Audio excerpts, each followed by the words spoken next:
Chacun dans le monde désire la paix et le bonheur. C'est la raison pour laquelle les gens recherchent la véritable voie les conduisant à la cessation de la souffrance. Toutes les religions dans le monde existent à cause de cette recherche. Une grande religion est le bouddhisme qui conduit les gens à la libération de la souffrance. Le Bouddha a trouvé la cause de la souffrance. Selon ses enseignements, chaque chose dépend de conditions. Toute chose dans le monde possède ses causes, rien n'existe sans cause. Lorsque le Bouddha a voulu se débarrasser de la souffrance, il a dû découvrir la cause de la souffrance. Quand la cause a été éradiquée, elle n'a plus aucun effet. Lorsque le Bouddha fut éveillé, il découvrit que la cause de la souffrance est l'attachement, tanha. Ce mot signifie littéralement soif et recouvre tous les sens d'avidité, de désir et d'attachement. Tanha, l'attachement, est la cause de la souffrance. Quand on élimine l'attachement, on s'affranchit de la souffrance. L'attachement apparaît selon une cause, car sans cause, l'attachement n'apparaît pas. C'est un état mental et un processus mental conditionné. Le Bouddha a découvert que la cause de l'attachement est la vue fausse d'un ego, d'un soi, d'une âme, du je, d'une personne ou d'un être. Cette vue fausse est la cause de l'attachement qui cause la souffrance. Quelle est la cause de la vue fausse? C'est l'ignorance, moha ou avidya, du processus naturel de l'esprit et de la matière, qui est la cause de la vue fausse d'un soi. Par la réalisation ou la compréhension juste de ce double processus, avec sa véritable nature, nous pouvons exterminer l'ignorance. Nous connaîtrons donc la loi de cause et d'effet. Nous pouvons résumer cette chaîne de cause et d'effet comme ceci. L'ignorance est la cause, la vue fausse est l'effet. L'attachement est la cause, la souffrance est l'effet. Si le processus de l'esprit et de la matière est correctement compris, cette compréhension juste mettra fin à l'ignorance. Lorsque l'ignorance est éradiquée, il n'existe plus de vue fausse d'une âme, d'un soi, d'une personne ou d'un être. Quand cette vue fausse est éteinte, l'attachement ne se crée plus du tout. Quand l'attachement est exterminé, il n'y a plus aucune souffrance. Nous atteignons un état où toutes sortes de souffrances cessent d'exister et la cessation de la souffrance, Nirodha Satcha, est expérimentée. Le Bouddha a expliqué qu'en observant attentivement ce double processus, nous pouvons comprendre sa véritable nature. Nous ne devons pas l'analyser, réfléchir, raisonner ou utiliser des connaissances intellectuelles. Nous devons porter une attention précise à ce qui se produit dans le corps et dans l'esprit. Les sensations désagréables que nous pouvons ressentir durant la méditation, telles que des douleurs, des tensions, des engourdissements, sont à considérer comme de bons amis, car ils nous aident à nous libérer de la souffrance. En d'autres termes, ces sensations désagréables sont la clé ouvrant la porte à Nibbana. Lorsque l'on ressent des douleurs, nous sommes chanceux.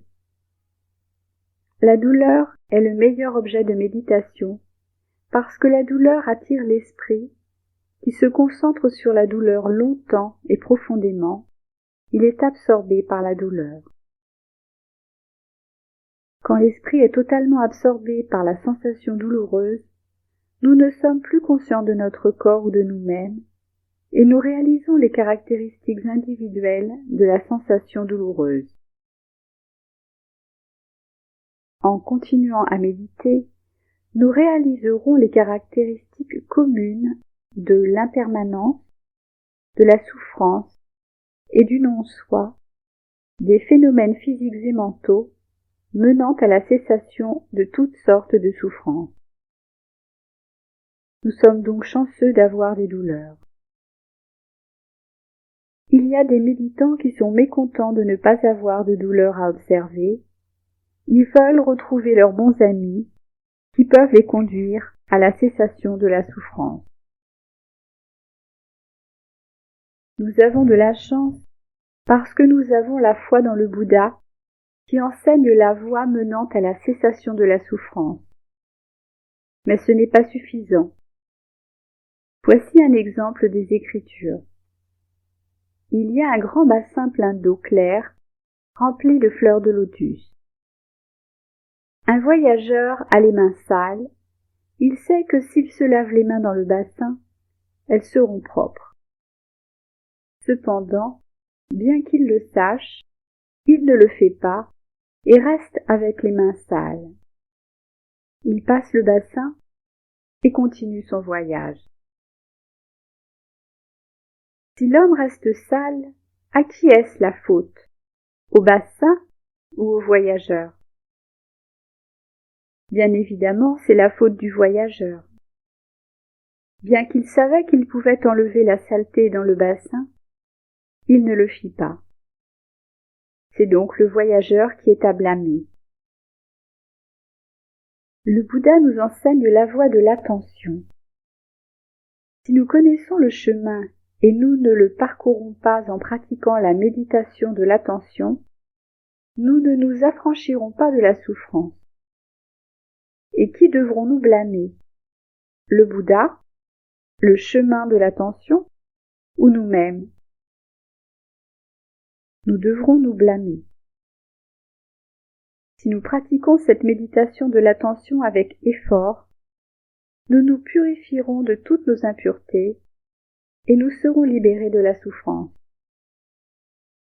Dans la méditation, il faut observer tant les sensations plaisantes que déplaisantes et neutres, et être conscient et attentif à tout ce qui se manifeste sans analyser.